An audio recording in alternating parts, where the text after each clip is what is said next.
Hello, everybody. Welcome to Freaky Fast Broadcasting and our coverage of the Below the Double Yellow Xfinity Series here at Dover for the Nashville's Next with Benny 200. I'm Brandon Colley up in the booth, going to be joined by Sam Dyer and Robert Moyer over in the production truck, running all these fancy camera angles and bringing you guys all the action. But before we get to the action on track tonight, got to give a quick shout out to our sponsors as always. And here for Below the Double Yellow Racing League, first sponsor, it's going to be Tricky. Facebook Live game streamer Tricky. He streams every Sunday through Friday, 7:30 Eastern. Follow him on Facebook at Tricky, and remember that's Tricky with 2 R's. Next, we're going to have Outlaw Desert Racing. Outlaw Desert Racing is a 501c3 nonprofit located in the Southwest. Adrenaline Therapy is a program being implemented where we place the military or first responder, active or veteran, into an off-road desert race vehicle as a navigator to give them an adrenaline rush and become a team member with a sense of purpose again. We take them out of their element and show them that there is more to life and there are people who care. If you would like to learn more, please check them out on their websites and social media pages. And their website's going to be www.outlawdesertracing.com. Facebook, Outlaw Desert Racing. Instagram and TikTok, outlaw_desert_racing. And finally, here at Below the Double Yellow, we've got Joe's Speed Team. Joe's Speed Team, proud partner for the Below the Double Yellow Racing League. Well, Sam, got some familiar faces up here leading the times for qualifying and for practice. Safe Fares, Anthony Pelican, Eric Hutton, and James Loveland. 4 of the fastest in practice as well as qualifying so far. Adam Baker a little bit off pace from what we're used to seeing, but right up there just outside the top 5. Yeah, I mean, all these drivers up front, certainly ones to watch out for. And, I was looking at the stats coming into this race. We've already ran out 8 of our 10 races this season. Adam Baker, due to the amount of drivers that showed up, I believe that even if with Safe Fares, he needs to max out his points, which the most he can get, which is getting the pole position, leading the lap, leading the most laps, and also leading at the stage break. Safe Fares can get up to 52 points, but he was also needing Adam Baker to finish practically in last, either in 31st position or worse. And I believe we only have 30 drivers that showed up today. So if there's only 30 drivers that have shown up, I believe Adam Baker will clinch the championship here tonight just by starting this race, which an incredible season we have seen from the 48 machine. We've kind of deemed it kind of the Adam Baker show at times because he's been so consistent. Besides his first win this season, his first race this season, he's finished either 1 and 2, where that first race he only finished in 7th place. So it's been a very consistent season for him, but here at the Monster Mile, Miles the Monster certainly ready and hungry to destroy a lot of machines here. As for a 1 mile course, this is probably going to be one of the funnest races to watch all season long, and I'm excited for it. It's really a difficult track, and you talked about it with consistency. Consistency is what you need to have at Dover. It runs smooth and consistent laps. That's where you're going to find your speed. It's not the easiest place to pass. You want to set up your passes out of turn 2 or 4 to get the run down the straightaway to the entry to 1 or 3. That's really going to be your best shot. And you've got to be able to take care of that right front, not abuse it too much, trying to get too much into the corner, be able to roll the center pretty nice to get that good run out of the corner.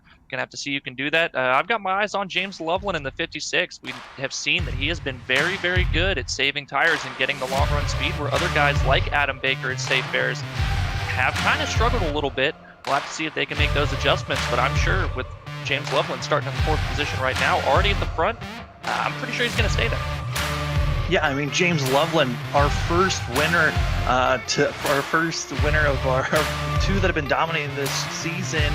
That of James Loveland winning last week at Chicagoland, and certainly it was a strategic call. He was able to save those tires, and like you noted, this is a place where you want to make sure you save your tires properly. Running at Dover, it seems like this course seems to be kind of nice at times. If you overdrive a couple of laps, you can still come back from it. So when you're overdriving for 5 to 10 laps, that your tires are really going to see that wear and tear. But Brandon, you touched on it. Patience is going to be something for these drivers to worry about. There's not a lot of space here. It is a very narrow course, and a lot of funneling happens on the exit of the corners. And also, that outside wall seems to be probably one of the most dangerous spots of this whole entire course. It's just due to the nature of Dover, the way that these corners are, the amount of banking, and then when you come up out of the banking, it's like a roller coaster. You come out of the bottom of the corner and over a hump on the exit of each corner, and the car wants to get light there, but also the momentum carries you toward that outside wall, and you're going to see a lot of guys catching that wall like you talked about off these corners. And there's certain points where you realize, man, I'm going to get close to this wall, but you can't afford to lift. You're getting a lot of turn out of the car with the throttle on the exit. So if you have to lift to get out of the corner, it's just not going to turn anymore, and you're for sure going to hit it. We're going to see some guys not only get into the wall, but also have so much wheel trying to keep it off the wall with so much throttle into it that they're going to spin off the corner. And Dover, there's not a lot of places to go when something happens, and we should be able to see a pretty big wreck at some point during this race. I have to see if guys are able to avoid that when it happens, or potentially keep that from happening, because if it happens at the front of the field, you're going to get a lot of cars involved. Absolutely, we could be seeing a pileup for sure. Well, here is your starting grid for Below the Double Yellow Xfinity Series. It's going to be an exciting one here for 150 laps. And the pole position going to be going to the 44 Safe Bears. To his outside, Anthony Pelican. In row number 2, it's going to be Eric Hutton and James Loveland. Row 3 going to be that of Dennis Faircloth, as well as Adam Baker, your points leader. And there are only 30 drivers, so with the start of this race, soon to be your Xfinity Championship winner once he crosses the line to start this race. In 7th place, it's going to be that of Dallas Sullivan with Nick Gardner in 8th. With Jeremiah Vincent in 9th and Cody Atkins in 10th place. Nick Starling in the 99, starting 11th. Justin Carey, 12th. Brian Seaborn in the 13th position. Lyle Sulfridge, 14th. Nathaniel Ostrowski, 15th position. Alan Dice in the 57, 16th. Kyle Payne, 17th. Wayne Sulfridge in the 71 and 18th. Dennis Steele in 19th. And Timmy Emanuele rounding out your top 20. And 21st, it's going to be that Chris Wheeler, and then it's going to be Jordan Brockville, who's going to be followed by that of Robert Happy Gilmore, and Francisco in the 11th and 24th place.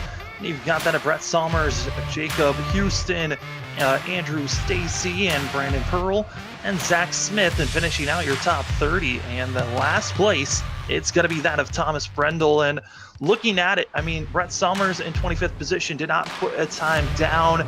So let's see how that of Houston as well as Somers. And I'm also expecting Pearl to really make a charge through this field.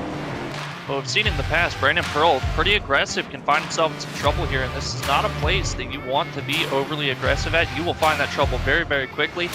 We'll have to see if he's able to make his way up to the front here. Thomas Brendel got some word, I believe he might be having some wheel issues, might be the reason why he's starting so far back in the field. Hopefully he gets that sorted, or has gotten that sorted, and might be making a charge toward the front of the pack.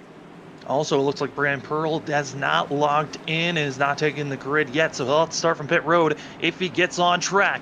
But it's time for Nashville's Next with Benny 200 here at Dover. As pace car is off, wait, and green flag waves. We're green here for 150 laps. Stage 1 comes to a close at the end of lap 50, so a little bit of a shootout to start out this race as the 44 Safe Bears takes off with a great run side by side for second place.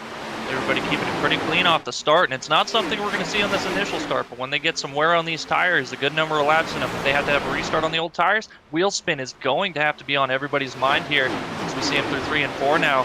Front 3 is starting to get single filed out, or front 4 rather, starting to get single filed out. Everybody's still side by side behind them. As they're all trying to figure out where they want to place themselves. Anthony Pelican going to be trying to get some help getting through, but he's got that of Dennis Faircloth to his inside. A little bit of contact between those drivers. Pelican's going to be on the inside, pulling off, but those two got to be careful battling for third. As like you noted, if a wreck happens up front, it can be costing almost the whole entire field with no fast repair. You don't want to get damaged this early on in a race.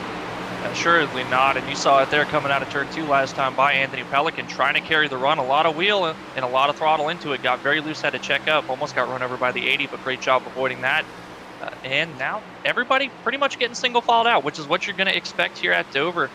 And really the key, if you can get spread out a little bit, take it easy going into the corner, let it roll just a little bit longer than you think you need to. It's going to pay off dividends as the run goes on here, where guys are really starting to make those charges, trying to get a lot through the center. You're going to be able to save a lot more tire than them and run them down. I mean, touch on it a little bit more as we're seeing the battle for the lead. I mean, Eric Hutton trying to be aggressive on safe fares. Are you wanting to be the driver that's pushing to be up front in the first 15 laps of this race? I don't think you are. I think the position you want to be in is exactly where Safe Fares is. Make everybody else have to push to get to you. Just run consistent. Who's got a caution on the racetrack? It's going to be that of Brett Somers, Zach Smith making some contact for themselves in the back half of the field. Those are the drivers that did not take service, and it looks like it was Brett Somers coming out of the corner of turn 4. I don't know if he got in the wall. Oh, it looks like there was contact in front of him, as we'll see here on the Freaky Fast Broadcasting replay. And you're going to be seeing that of the white and orange coming up to the teal looking machine in front of him, gets into the wall, contact made, and that was Gilmore who got in the wall initially, and then Jacob Houston gets in the back bumper of Somers and hard into the inside wall for the 17. Comes right back up of that of Smith, and Smith, whoo, that is a change your pants moment as he somehow snuck on by. And we're going to see that quite a few times again. Somebody gets into the wall there, and you saw Somers. He was able to check up, but you can't see too far ahead of you past the cars directly in front of you, and just look like Jacob Houston not knowing what was going on as he's coming up out of the corner there, and unfortunately not able to check up getting into the back of the 7. Obviously nothing on purpose there, but your limited visibility and guys checking up quickly, it's going to cause some incidents. Few drivers coming into pit road. We saw that Brett Somers coming in. Also going to be Nathaniel Ostrowski leading those that are on the lead lap coming in, and as well as Houston trying to get some front end damage. And it looks like Smith might have gotten grazed as he comes into pit road. But for these drivers, 5 laps into the race with a caution coming out, they've got themselves 5 sets, 4 in pit road. And if with this race stayed green, we only had the stage break caution, I think this race would have only been a 2-stop race. So is it too early to possibly have come in to get tires to try to get that slight of an advantage? 7 laps in, I think it's still too early to take that set. You've got, like you touched on, there's still a lot of sets of tires. You can be pretty liberal with your decisions to, hey, when do I want to come in and take tires? Tires are going to matter huge on pace, especially when these guys start, funneling in, some guys on fresh tires, some guys on 20-plus old tires. That speed difference is going to be crucial. What you got to keep in mind is this is a pretty big field. And these guys, even if they're slower than you, they're going to be racing side by side off these initial restarts. And you're going to have to try to take your time and hopefully not get caught up too much behind them while you've got that fresh tire advantage. And when it gets too far down to the end of the race, there becomes a certain critical point where you may have a set that you can slap on the car, but you're not going to have enough time to cut through all this traffic. It's going to deter. You're going to have to think about how many cars are left on the lead lap once we get down to the end here to make that decision if it's worth it or not, and if you can make it back to the front. I think with this big of a field, 29 drivers, I would have to say possibly, 30 laps to go might be your last opening if you're going to come in and hope that it stays green, because you're putting yourself in a lot of trouble if you're going to be the only car coming in for fresh tires. Looking at the field, though, of those that came into pit road, Houston, Smith, Ostrowski, they were able to get service done, a slight bit of damage for themselves, get repaired, able to get back on course, but Brett Somers still in pit road, currently 2 laps down. Your top 5 going to be that of Safe Fares, Eric Hutton, Anthony Pelican, Dennis Faircloth, and Adam Baker in 5th. Looking at those drivers that are up front, I was looking at the stats. We only have 4 drivers that have averaged a top 10 finish this season. Adam Baker, who's averaging a top 2 finish. That is Safe Fares, averaging to finish in 7th. Eric Hutton averaging to finish in 8th. And Anthony Pelican averaging to finish in 9th place. So those 4 drivers, we know they can finish up front. We're expecting them to do exactly that here tonight. And his pace car is off, green flag back in the air. Safe Fares, once again, a great launch. About a car length and a half further than that of Eric Hutton, but it's kind of hard to get a good launch here at Dover. The front straightaway, not too long. A really good job again on this restart. Everybody getting through pretty clean. No wiggles in the rear tires on the restart as well.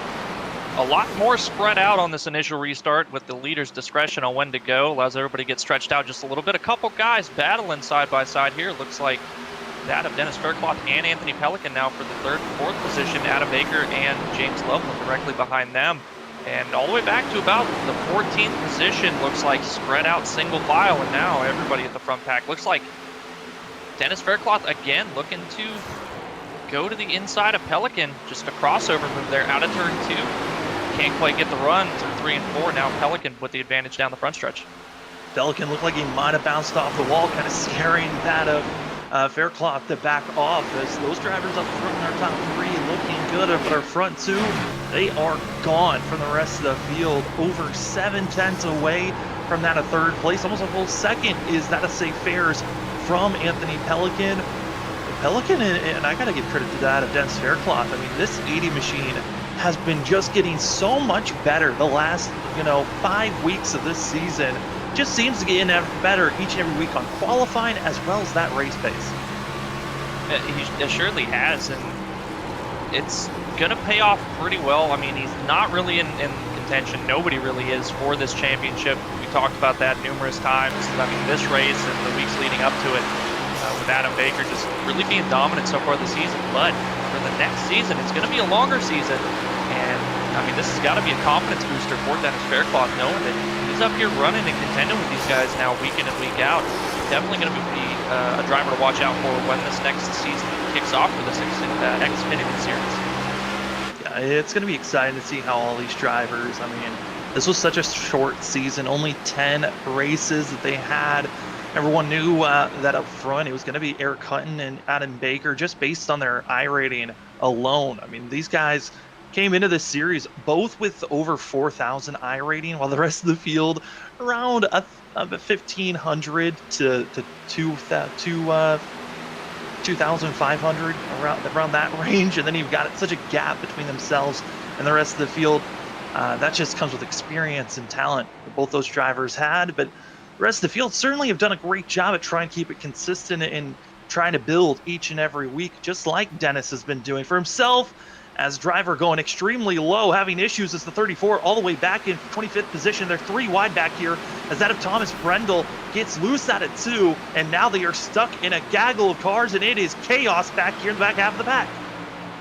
A little bit of damage on the rear end of the 84. I think he got rear-ended at some point during that checkup. Now you can see the 40 going around the outside and the 14 trying to follow. It looks like Brockle just not having a good day out here. Can't quite get the speed in. Now he's got some open track, but really overshoots the entry to turn 3. He's definitely struggling in the 84. Yeah, then you've also got that of Ostrowski. Too wide in Houston involved. There goes Smith. Also more involved is going to be Brendel, and just caught was the 32 of Stacy. And you're not supposed to be 2-3 wide at Dover for very long, and these guys were. That's going to be terrible for Houston, who I think he got probably the worst of it, just being clipped for the 8 machine. And as your Freaky Fast Broadcasting replay, you're going to see Ostrowski's going to be extremely high, trying to come down, and just not enough space for these drivers as just clips the 8 just a tad. And that's what that funneling coming out of the corner is kind of what we were touching on before they went green at the start of this race. It's just there's not a lot of space coming out of these corners. And it looks like, especially running through the second lane around somebody, just because of how tight the exits of the corners get, it's very nerve-wracking because you see yourself getting thrown up toward that wall.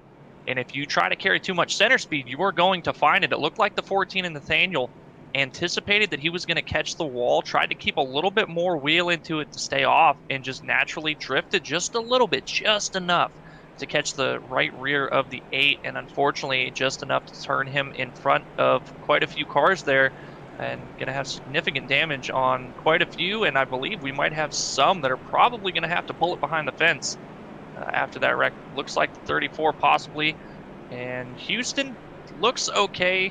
A lot of rear end damage, but should be able to continue. Yeah, I mean, it looks like for Houston as well as for Smith, they don't have a front clip. They're going to have some type of front end damage, if not just visual, but probably low on power. And you touched on the fact that drivers might be DNFing and parking it in garage. Brett Sommers, before we went green, actually did park it, becoming our first driver to be a DNF. And with the fact that we've already seen so many drivers having issues, the difference is too great. We now can officially say it. Adam Baker was going to win the championship during this race here for Below the Double Yellow Xfinity Series. Congratulations to Adam Baker. That's been an amazing season. If you can go out and clinch the championship a race before the end of the season, I mean, you've done absolutely something right. And that average finish of second it speaks for itself. Out of 9 races or 8 races up to this point, finishing with no worse than an average finish of second is incredible. That's a load of points each and every week, and it just shows an incredible amount of consistency. But it also goes to point out, you talked about the iRating difference between some of these guys. And when you have guys that have this much higher statistical, looking at iRating, it doesn't tell you everything about a driver, because I've come across some guys that have 6K iRating that I'm not even sure how they got it. But it shows how much experience he has, and it's great for the rest of these guys to have in the field because it's somebody to learn from. And it's shown as the course of the season's gone on how many guys, we talked about the 80, just how much better he's got. There's a lot of other guys in the field. Look at Nick Gardner, Starling up here as well, Cody Adkins. These guys have all been watching and learning each and every race, being able to run behind these guys, see what they're doing, and it's helping them get better as well. Yeah, that's the one thing I love about iRacing is when you're doing officials, you can join the practice lobby, see those guys that have 6,000 or more iRating, see how they run the track, and it really helps you see what lines to run, where those braking or let-off zones are, and it can just help you evolve as a driver, and that's what's so helpful. Seeing these drivers that are so consistent, it can help you overall. Green flag back in the air, and now we can see, will we stay green as the end of stage 1 is at the end of lap 50. These drivers still have a little bit of a stint to go, but the tire wear could be showing if you've been a little bit too aggressive early in this race. Well, I imagine, Sam, if we get another caution here in the next 5 or so laps, I'm anticipating seeing some guys decide to come down and put a fresh set of tires on their car and just try to make it to the end of the stage and get by a lot of guys. Because with that fresh set, if everybody gets single filed out like they have been for the most part on these restarts, you can roll the outside very well around everybody else on the older set and make pretty good use of it. As we're seeing right now on the outside, that's the 46 of Dallas Sullivan. And Sullivan, he's still searching for his first top 5 this season. He's been consistent for himself, finishing around the top 10. As he's had 2 top 10s this season. Best finish was actually at Michigan last week. Oh boy, Faircloth's going to be holding on for himself. They're going to be 3 wide entering the corner, and you don't want to be causing those issues. But again, same drivers I was talking about that were running so well up front. These are the guys that, have been gradually getting faster during qualifying, but their race pace and consistency on saving tires, just not there. Faircloth backing up most of the field. Now they're going to be side by side. All the drivers battling for 11th place and 13th. It's just a chaotic mess back here in the later top 20. And it looked like just not being all that patient with getting back to the throttle, running the high side there. Came out of the corner, a little bit too much speed, caught the wall. Not too much damage. Oh no! Pain. Others collected into this one.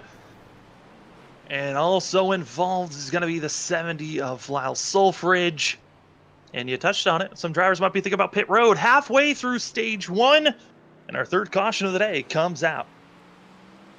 Looks like it's definitely going to be an early end to the race now for Jordan Brockle in the 84. Not having a front clip or a hood on that machine anymore. Should be pulling it in here, and maybe if he's got some required repairs, might get him done, but might just be an early end of the race. Possibly could be. Well, drivers, we'll see here on our side-by-side. We're actually going to take an early commercial break here, and we will be back for the start of the green, and hopefully we can take it green to the end of stage 1. Again, that's at the end of lap 50. We'll be right back in just a few.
Well, welcome back, everybody, and welcome to Below the Double Yellow Xfinity Series. It's round number 9 here for the Nashville Next with Benny 200 at Dover. My name is Sam Dyer. With me is Brandon Colley, and also in the production chair is Robert Moyer. And I got to say there, Brandon, it's been an interesting race so far. About to be 3 laps into this race and already 3 cautions. We race to the end of stage 1, which is at the end of lap 50. I don't know if we're going to be able to get there without another caution. These drivers seem to be a little bit aggressive, but they're all the ones that are in the back. We'll see if they've calmed down already. Pace car is off, and it's time to go green. It's Safe Fares. Eric Hunt in your front two with Adam Baker, Anthony Pelican, and James Loveland. We are green. Safe Fares takes off once again, but here comes Baker on the inside. But not going to be able to get this quarter panel. They're going to be single filing out just slightly here, expecting some hard runs coming out of turn 2. Adam Baker with a really good restart there. Thought maybe they'd be a little bit more coordinated. As Eric Hutton now going to the inside of Safe Fares. Going to be pinched down just a little bit. Safe going to be able to get the run out of turn 4. But to the restart, I thought the teammates were going to be able to coordinate a little bit better there and didn't quite work out. But now Adam Baker to the inside of Eric Hutton has to check up, almost gets into the left rear quarter of the 88. Lets him by, takes it easy here. No need to push the issue as Eric Hutton has to get out of the gas. Almost catches the wall out of 2, opens up the door for the 48. Off, and there's almost contact. They're rubbing just slightly through the center of the corner, coming out of turn number 4. Eric Hutton once again has to back off, and then behind them, you've got Anthony Pelican squeezed to the outside. Here comes James Loveland, and also it's going to be Jeremiah Vincent. Jeremiah Vincent, we've seen him up front. He's another one of those drivers that have not gotten a top 5 this season, which is an utter shock to me when I was looking at the stats. Still looking for his first top 5, his best finish, 6th. And I gotta say, he certainly is someone that should have had at least 2 to 3 top 5s already this season. Almost a couple wins to go along with it. Looking at last week, just barely not making it fuel strategy, and just not been the greatest season. He's had a lot of speed, but the results not able to put together those good races. But now inside the top 5, just behind James Loveland. Leader's not too far away from him. Safe Fares, though, starting to stretch out a little bit of a gap over his teammate of Adam Baker. Not surprised to be seeing James Loveland up in 4th place. I mean, we've been seeing it on Wednesday night for the Underdog Racing League, where racing in the trucks, he's one of the drivers best at saving the tires when the tracks just wear and tear so much. Here at Dover, it's about saving tires as well. He's starting to make his charge forward, but looking on screen, we're looking at Dennis Faircloth, and Faircloth currently is certainly trying to hold on for himself. One of the drivers we were expecting to have a good run, qualified well, was running up front in our top 5, and then started to drop back. The tire wear too much, got caught up in our last incident, has some damage. He has to worry about in front of them. Even more drivers. That's going to be Alan Dice, hard into the inside wall, and yellow flies. Great job for Alan locking that down, not collecting anybody else in it. Oh, man. I think the only other driver that was involved was Francisco in the 11, who had an amazing save after being bumped from the 57, which Allen, he's going to be the catalyst of this one, bumping off the wall coming out of turn number 2, as we'll see here on our Freaky Fast Broadcasting replay. It's going to be Allen on the outside, and Dice just a little bit too high. Just wasn't, need a little bit more sugar and spice and maybe a little bit more nice to the wall. Would not have been collected in this one, but the 11 drifting it and holds on. And like you noted, Allen hard on the brakes, locking it down. No one else involved in this wreck because he stays low, giving plenty of time to the drivers drive ahead above him. I got to tell you, you see it here, just locking it down. Everybody else able to go around, keeping it on the bottom of the track. That is such an underutilized technique for people to wreck that I have seen on iRacing. You have no idea how much everybody's going to appreciate it if you do that. If you find yourself in a wreck, especially at a track like Dover where there's not a lot of room, the second you find yourself going around, stamp on the brakes. Don't let go until you come to a full stop. And then even then, look around, make sure nobody's coming. Keep on the brakes. Nobody's coming. Then you can let off the brakes. Other than that, hold them. Everybody will thank you for it. Oh, absolutely. And, the field is really loving the fact that, the ones that were involved in that last incident before this are giving those a chance for the drivers to really get more repairs for themselves, because it's one of those things where everyone was so heavily damaged in the first 3 cautions of this race. This one gives more time for more repairs before the end of stage 1. With no fast repairs, this is going to be a long day for a lot of these drivers. Well, ideally, if you're in the situation some of these guys are where they got early damage, you get it fixed and just stay out there, keep plucking away at it as much as possible. However, you want the guys at the front to start running into trouble to kind of equal out with the same amount of damage roughly that you have so you can find your pace again with your damage. But what we've seen so far is that most of the wrecks are coming from guys at the back that are not really at the same pace as the guys toward the front or already have damage from a previous incident and just adding to it. So it's not helping the guys that are trying to, keep sitting out here on track and turning laps, hoping that they can get equaled out a little bit. Yeah, I mean, this is going to be so difficult for a lot of these guys. I'm looking out for Robert Gilmore, who came in 12 laps ago during caution number 3. Got some repairs done, also got some fresh rubber. I'm excited to see what Robert Happy Gilmore is going to be doing out there in the 40 machine. Currently in 17th place. He was trying to get by Faircloth before that wreck happened, but does have some slight damage, as you can see on the right side. Some crinkles there from scraping the wall, and also a little bit of contact from other drivers. I'm wondering, even with fresh tires, if that can equalize what this 40 machine can do compared to the drivers in front of them that have been trying to keep themselves out of trouble, but are on the older tires. Well, the good news is that especially with these Xfinity cars, the amount of off-throttle time that you're going to have, especially late into a run when the tires are really worn out, it's going to help offset that damage quite a bit. These cars are not as aero sensitive as like the Cup cars are. You're not going to be so down on speed with the Xfinity car from that little bit of a wrinkle. It's not going to help.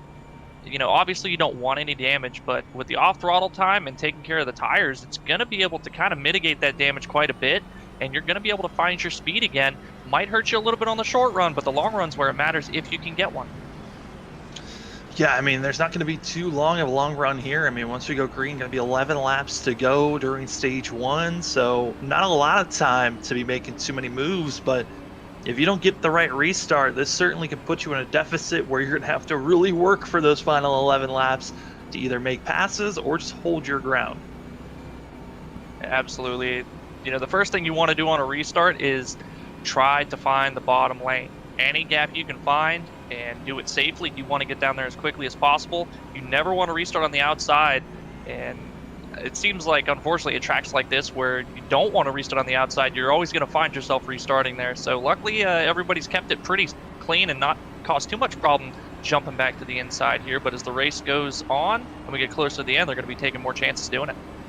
Top 5, same drivers, a little bit shuffled up. It's going to be Fairs, Baker, Loveland, Hun, as well as Vincent. And Thomas Brendel going to be the next driver parking it after some internet issues for himself. Up front, again, probably the best start he's had all race long. Fairs off and running side by side for second place, and it looks like Baker able to do so. Here comes Hunt on the inside. Say Fairs really going to be solidifying his second place in the points here. For as much as he's led so far, nobody's really been able to challenge him too much. Going to be looking to get those bonus points for the stage win. But James Loveland around the outside of Hutton. Hutton had a big check up there. Great job for Vincent to not run into the back of him, but that opened the door for the 99 of Starling and the 98 of Pelican to pounce and almost overtake him. And now going to hold on to that 5th position still out of 2. Yeah, one of our biggest movers up front, breaking into from the outside of the top 10. That's going to be Nick Starling up to 7th, qualifying in 11th place. So not up too many positions, but certainly you'll love to see some drivers that are outside the top 10 and making it inside. Also behind them, battling for 10th place, Timmy Emanuele going to be making some bumps and grooves and pushing up Cody Atkins just slightly.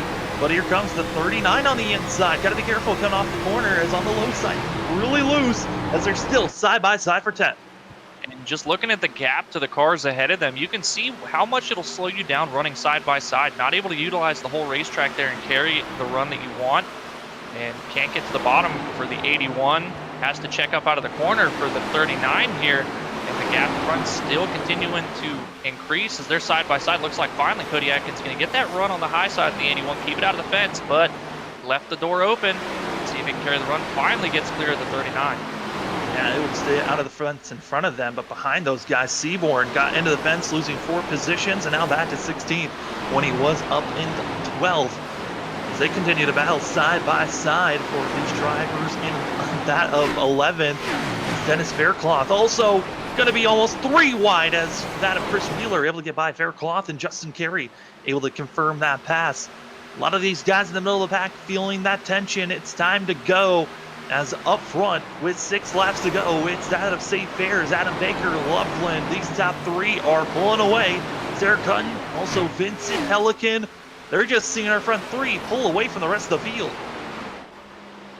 Really stretching their legs here, but stage just around the corner, going to be a reset. I imagine everybody will absolutely be on pit road then, getting those fresh tires, set themselves up for this last 100 laps of this race where, you know, we don't have any more guaranteed yellows.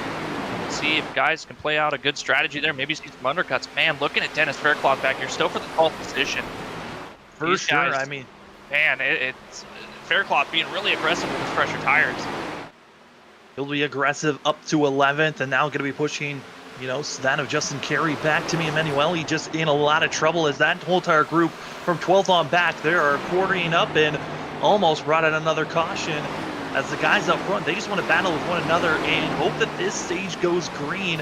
Adam Baker, he would love to get the win here and get a win for the stage. Remember, it's only the winner that can get bonus points here. And for Safe Fares, he's doing everything in his power to keep inside of this championship hunt. He got the pole. He's led a lap, led the most laps so far in this race, and it looks poised to win the stage.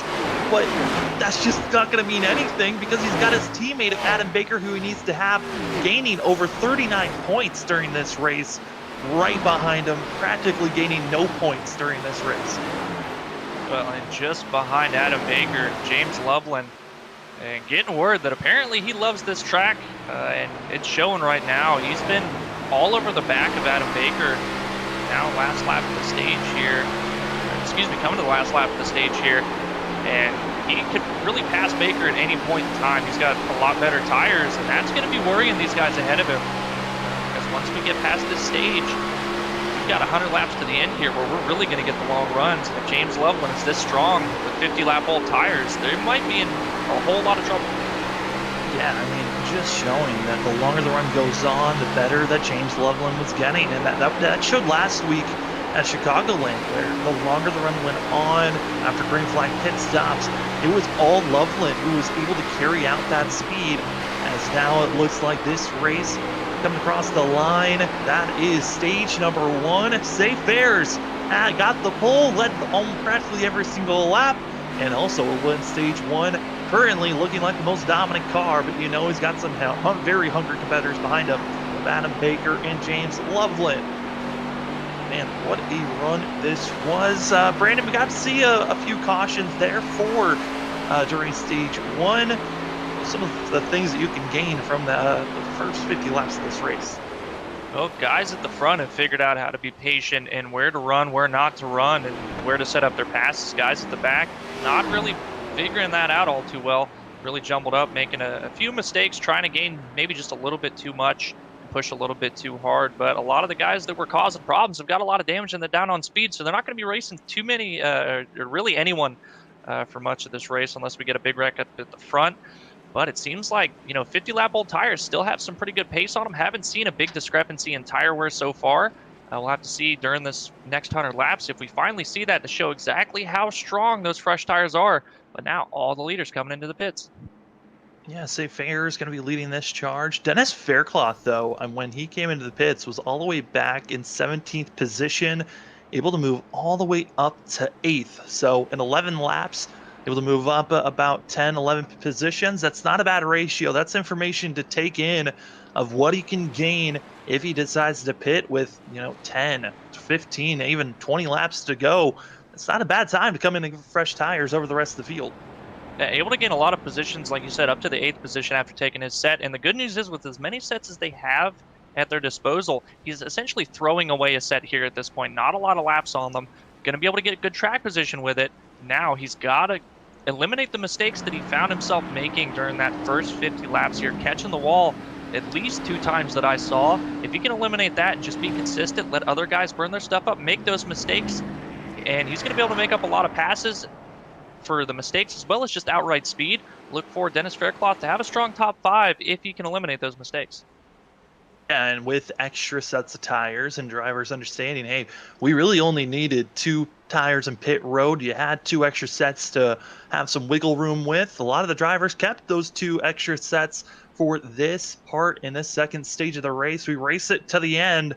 Lap 50 is the marker we're heading towards. Say Fair is going to be up front and going to be taking a wave around, trying to get himself at least a couple more laps on a lap. That's going to be Nathaniel Ostrowski. Currently, before this caution, 13 laps down. After he takes this wave around, will be 12. And interesting to look at. I mean, I know a lot of drivers have had to get repairs done, but getting repairs done, I mean, it's from 16th all the way back to Nathaniel Ostrowski, where we've been just seeing drivers in some type of damage being caught up. And that's crazy to look at because that's practically half the field that already have damage of some sort. Now we're going to have to see the rest of the field. How do they adapt to this type of damage? Because I believe now, actually, we have more than half the field that has been caught up in some type of damage. And really, that's just because of where in the field, where in the running order that those wrecks are starting. I promise you, something happens within the top 5, it's going to be a whole lot more than just half the field that's going to come out with some damage. You know, and again, to the point of the guys that have gotten it fixed and are a little bit off the pace right now, that's what they're waiting for. They're waiting for that damage to equal out where there's far more cars with some type of damage than there are clean. They're going to be able to start making up those positions pretty easily and being able to set themselves up for a good top 10 or top 5. And you may only have 2 or 3 cars by the end of this thing if they're able to stay smart and stay out of trouble with a clean car. Yeah, I mean, one thing that we do take note is whenever stage 1 is a wreck fest of sorts, kind of like we saw here today, usually the last, that second stage, drivers start to recognize, hey, it's a long stint here. We're not in a mad dash to be as far up as possible before that competition caution comes out. Let's be patient now on where we want to be placing ourselves, setting up for those green flag pit stops, which if we start to see any green flag pit stops, my window I was looking at is drivers anywhere from, lap 100 to 110 to 115 is the window I'm looking for if we're going to be seeing green flag pit stops for these drivers. But you never know. Some guys might feel a little bit risky, run a lot slower, and try to maybe save some fuel to stretch it out even further than that. Unless we start to see a lot of cautions, a lot of what-ifs are still looming over these drivers. Up front, it's St. Faircloth, Adam Baker, Eric Hutton, James Loveland, and Jeremiah Vincent, your top 5, with Anthony Pelican, Dallas Sullivan, Dennis Faircloth, Nick Gardner, as well as Cody Atkins, your top 10. Pace car is off, and it's time to race it to the end on Nashville next with Benny 200 here at Dover. It's round number 9 of Below the Double Yellow Xfinity Series. Once again, it's going to be Fair's great launch, but Hutton holding strong on the outside as they're battling for second place. And you can see already off the initial start, thought for sure James Loveland was going to have the preferred position over Hutton, but really backing up his corner entries, taking care of the right front right from the drop of the green flag here. He's going to let these guys battle. The more they keep swapping side by side like this, the more wear, the more heat they're building up in those tires. And especially on a concrete surface, this place is like razors. It will chew up the rubber on these tires. He's going to be able to take advantage of that in another 10 to 15 laps when these guys really start to drop off in pace. But he's going to have to run down the 44, who's got nobody racing with him right now, who's going to be able to save pretty well himself. Yeah, I mean, you got the different strategies of drivers that try to run middle line, outside, all the way down too close to the apron. I mean, where is the best place to put your car if you're trying to save? Well, really, it's not a... If you're trying to save, the one place you want to be is the bottom. You don't want to run the top. The top is going to have less rubber, and you see a lot of guys running up to that second group a little bit too high. You want to enter just right along the apron, wash up just a touch, about half a car width, and then arc it back down off the corner. But you've got to be very easy on your throttle inputs. Let it roll quite a long ways. Keep it pinched down quite a bit. Don't try to carry too much speed off, and you can save a ton of tires. You might be a little bit slow on the initial start. Might feel like somebody's going to run over you, but you will start to leg it on them once the run takes off. Adam Baker losing 2 positions, coming through 1 and 2 that last time by. Now trying to fight back to gain those positions back. Just rode a little bit high. Now going to make contact with Vincent. You don't want to be using a car like that, Baker. I get that you won the championship. but they're already apologizing. It just came in a little bit too hot, and there just wasn't enough grip to really hold that inside lane with how aggressive the 48 was on that entry. Yeah, great job. Nobody getting really tangled up there, and not that much damage on the right front of Adam Baker. I have to check out Jeremiah Vincent's machine to see how much damage he has, but got away with it from near disaster there, able to hold on to that 4th position.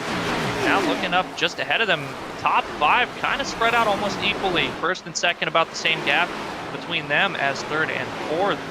So guys now able to really start managing their tires and not really having to race with anybody, but back in the field though, they are still relatively close and guys battling pretty hard.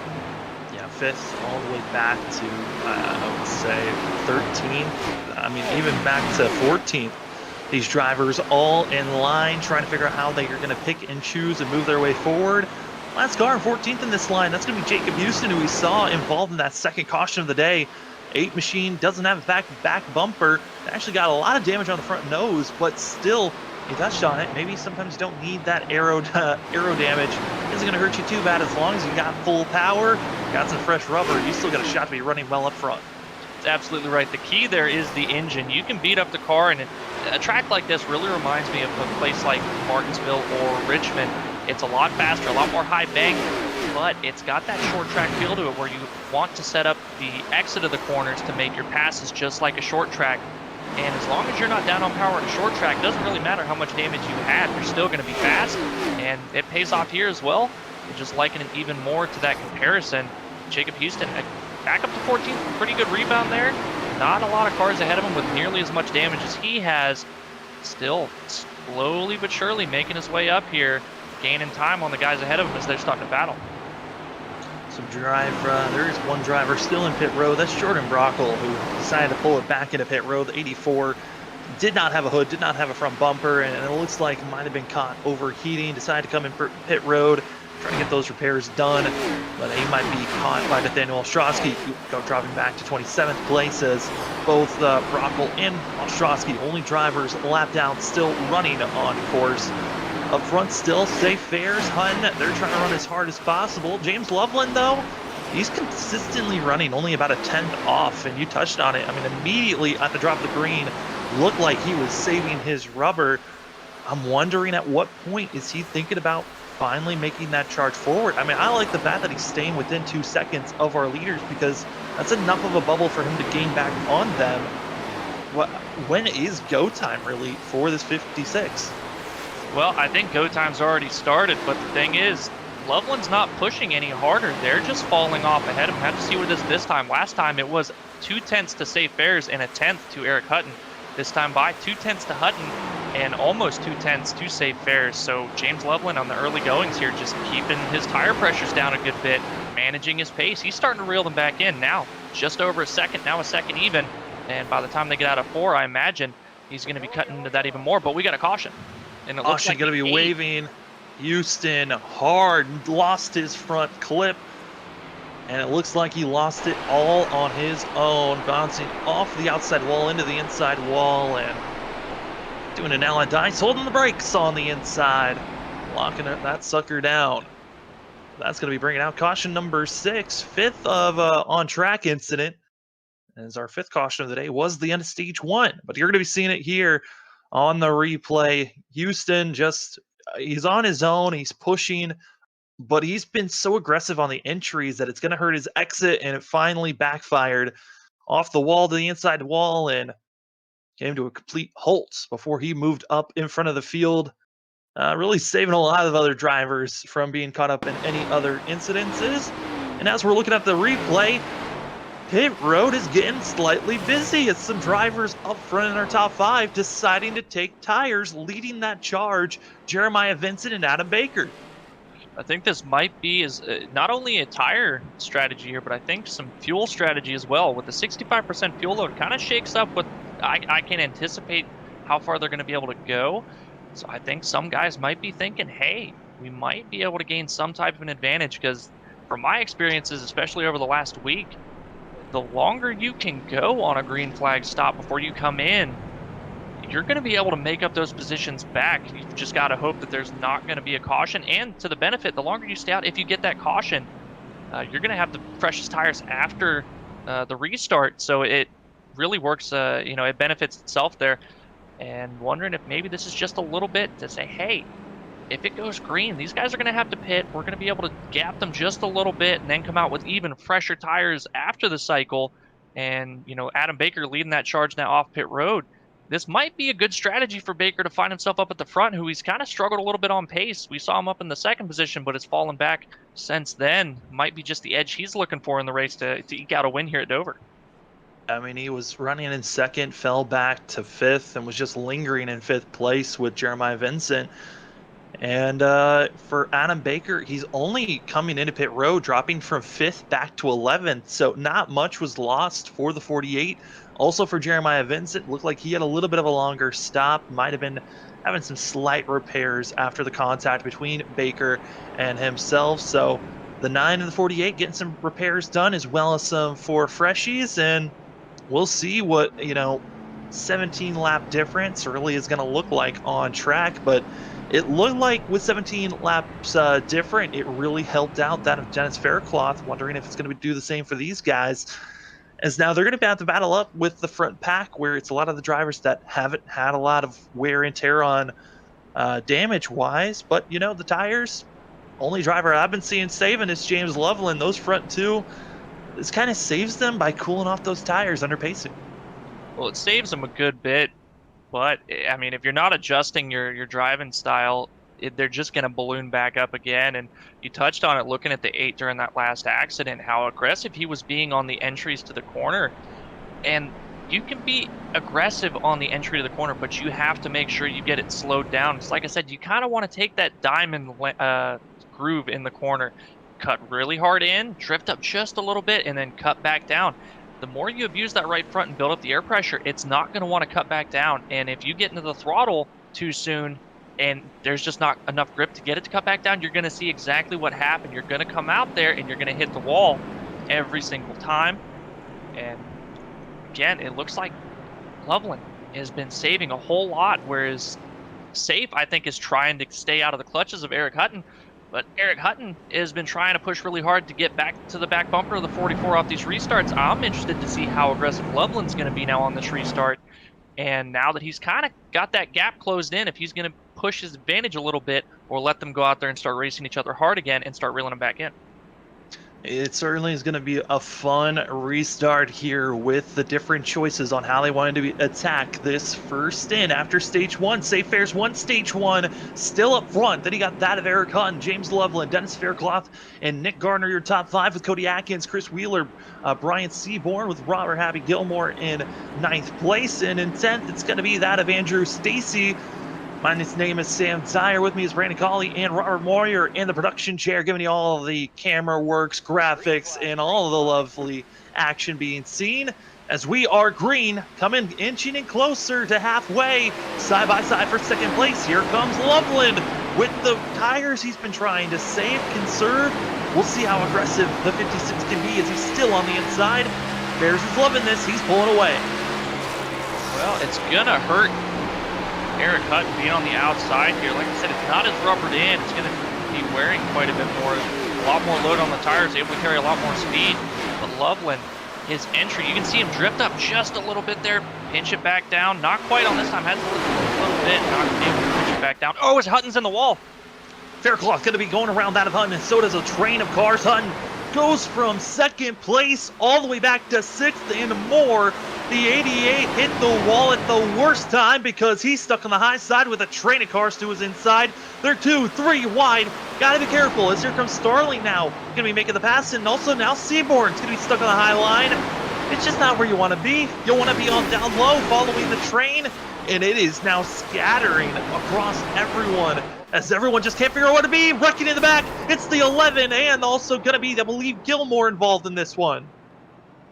Oh no, Gilmore started in the top 10 and now gonna be just, I think there might have been a little bit of net code there possibly. Yeah, they were racing hard. Gilmore came out, did a really good job, only scuffed the wall, recognized very early, oh man, I'm not gonna make this exit.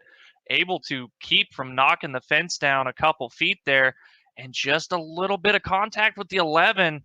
And Facebook chat, I've been keeping up with it. Everybody really excited, pulling for Robert Gilmore here. Really happy to see him up in the top 10. Unfortunately, getting some damage here. Going to have to look at the car. Not going to have the front clip now. And then even after that, trying to catch back up to the field. I think the toe might be knocked out of it. He knocked down the wall again, trying to catch the field. I think if he can get that thing fixed, he's got a good shot to get some positions back here. But a solid top 10 day going up in smoke for the 40. Yeah, there was a little bit of a bubble there, and then the 11 got looped around. So it was just an interesting moment where you hate to see it when drivers are racing so hard with one another, and it was just drama everywhere. Everywhere on track, you didn't know where to place yourself. And with the timing of this caution, we also going to add another driver going into to the garage. Jordan Brockle just could not wait any longer, deciding it's just too long. Not going to be gaining any more laps back, especially with that of Houston and Strosky trying to make sure they can gain as many positions as possible. They're going to be putting themselves in pit road, and that's just a shame for those drivers that were running so well. And man, just that is some hard racing we were seeing there.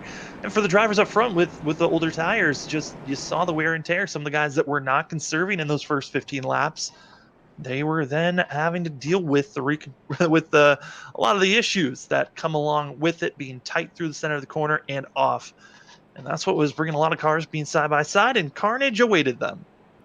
Well, looking right before that caution came out, Eric Hutton had lost at least 10 positions just from that contact with the wall. Stayed on pit road here, going to be cycling out somewhere around 20th, I imagine. Able to get pretty much all of it fixed. I see just a tiny little split right there in the front wheel well where the fender connects to the front clip there. So it should be pretty good for damage for the 88. Now it's just trying to get back up through the field, back up to the position that he has the pace for. And now it's cycling around. Have to see what he comes across the line. Right now showing 22nd. As he comes across the line, 20 seconds. So 22nd starting position here on this restart for the 88. But James Loveland, another one down, up to second position with those fresher tires. Safe, got to be keeping his eyes on his rear view mirror here. And this is the position, if you're Loveland, you want to be in. Got to keep the pressure on, force those driver mistakes at the 44, and take advantage of them pretty swiftly. I mean, with this early caution, I mean, Adam Baker climbed from 11th up to 5th with ease, really, with seeing some of the drivers having issues with those older tires. I mean, do you think that this caution helps Safe more or Baker more with the timing of that caution? Well, I think it helps Baker more just because with the fresh tires, it stacks everybody back up. He's not having to chase anybody down now to pass them, especially looks like he's going to be on the inside. So there's going to be quite a lot of guys he's going to pass just because they have to restart on the outside. And so I imagine we're going to see Baker to the front here in a handful of laps. Definitely not going to be an immediate charge to the front for the 48, especially, just knowing how patient he is and his racecraft. A lot of racing IQ knows that he needs to be patient here. But he will make it to the front. And, if you're Loveland or Fairs, you're not even thinking about racing Baker just because of how different his strategy is. You're just focusing on the guys that are on your strategy that you're having to try to keep in front of right now, because if it all cycles around, those are the guys you have to beat. These other guys like Adam Baker on their strategy, it's just going to be the strategy's going to beat you. There's nothing you can do about it with the way that the tires are cycling. Oh man, the tires, it's going to be probably the biggest strategy over what fuel mileage is going to be like. If we start to see a lot of cautions coming out every 10 to 15 laps, that's a lot of decisions for these guys. And for those that are used their set now, they still got one extra set to use as a buffer and another set for whenever they feel like they need to make their final pit stop of the evening. Pace car is off, and getting a good launch is going to be that of Safe Fairs. Something we didn't touch on yet today. James Loveland, newest acquisition to V-Speed of that of Safe Fairs and of Adam Baker. I mean, that's another driver you can say V-Speed. They've won primarily most of these races except for Eric Hutton, who's not a part of that team. That's exactly right. We heard from James Loveland last week after his win, and announcing that he was now a part of the V-Speed team there. So not only has he been up here running with the fastest guys all season, but now he's running with the teammates as well. So that's pretty cool for James Loveland. I mean, as it's looking right now, he's been able to teach them quite a bit, but obviously there's a lot that they can teach him as well. Only going to stand to make all of them a better driver in the end for this newest acquisition. Battling currently for third place. It looks like it's done and dusted, but 3 wide going to be matching up because going backwards is going to be that of Faircloth, just stuck in that second row that moves up to the third lane because he's just trying to get out of the way of everyone else. And sometimes when you're trying to be courteous, it can be putting you in a bigger mess than just trying to run as hard as you can around the drivers that are around you. There's a lot of tracks that end up being pretty single grooved where you've got to recognize, hey, if I don't get down, I'm going to get freight trained here. Don't try to race guys for the spot. Just accept the fact that you are going to get passed by at least 1 or 2. And just, if you see a gap, 1 or 2 cars behind you, let out and hop in it immediately. Even if you may be having to have somebody check up behind you and cutting off their momentum, because you're just going to continuously lose positions. And Adam Baker now, as I touched about, not going to be immediate, but a handful of laps now chasing down Safe Airs. Yeah, and on screen, I mean, we're seeing Gardner just being bullied around. I would say the 16 and the 80 have been the most bullied car today as they've been pushed around all over the place. But for the lead, Adam Baker, he's there right at the quarter panel. The 44 of Fair certainly had his best run. Here comes Adam Baker, and following Baker is going to be Nick Starling. This is the most highest we've seen the 99, as he is really trying to work with the same strategy as Baker, and it's working out for himself. Here comes that of the pink and yellow, rocking some new schemes here today for Nick Starling, and it's kind of working out. But the question is, how well can the 99 stick with Adam Baker? And right behind them, it's going to be Jeremiah Vincent on the same strategy, as he's now getting by that of Safe Airs. Yeah, the fresh tires rising to the top here, coming up to the front pretty quickly. And if you're one of these guys on the older set, your main focus at this point is don't put yourself in a position that you're going to get wrecked as these guys are trying to fly by you. You've got to keep the car clean at all costs here and understand that there's nothing you're going to do that's going to hold these guys up. Absolutely not. I mean, looking at the driver that was in second place, that of James Loveland, he's back to 8th place. Fairs is now back to that of 6th. I mean, they're losing ground quick. But the rest of the field that pitted already, they still need to make one more pit stop, the same as you. It's the question of who's going to have the better strategy when it comes later on, because if these guys like Adam Baker, Starling, they're building up such a lead over the guys that are going to have to pit the soonest out of everyone else, which that's looking like, again, around lap 1010 to 110 to 115 is their marker. For the rest of the field, they're looking around 120 should be their time to be coming into pit road. It's going to be mixing up when the drivers do. Some of the guys that pitted early, do they short pit on what would be their cycle just to equalize what Fairs and some of the other guys are doing? I mean, a lot of strategy calls can be made here that can really hurt the guys that are going to have to short pit. Well, the best thing I can think right now, the guys that have the freshest tires, their cycle for when they're going to have to pit is the winning cycle.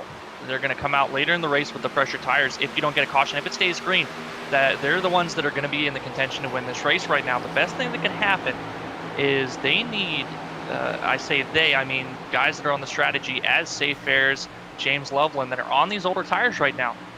After they come into pit, they need to be able to unlap themselves and then immediately have a caution come out to kind of reset everything, because that means that you're going to see all the guys on fresh tires right now come in, top off. They're going to be good to go to the end from that point, and it's really going to even everything back out, and they're going to have a fighting chance. It's a matter of what track position they find themselves in when all that, if it happens, as to how good of a chance they're going to have to get back to the front.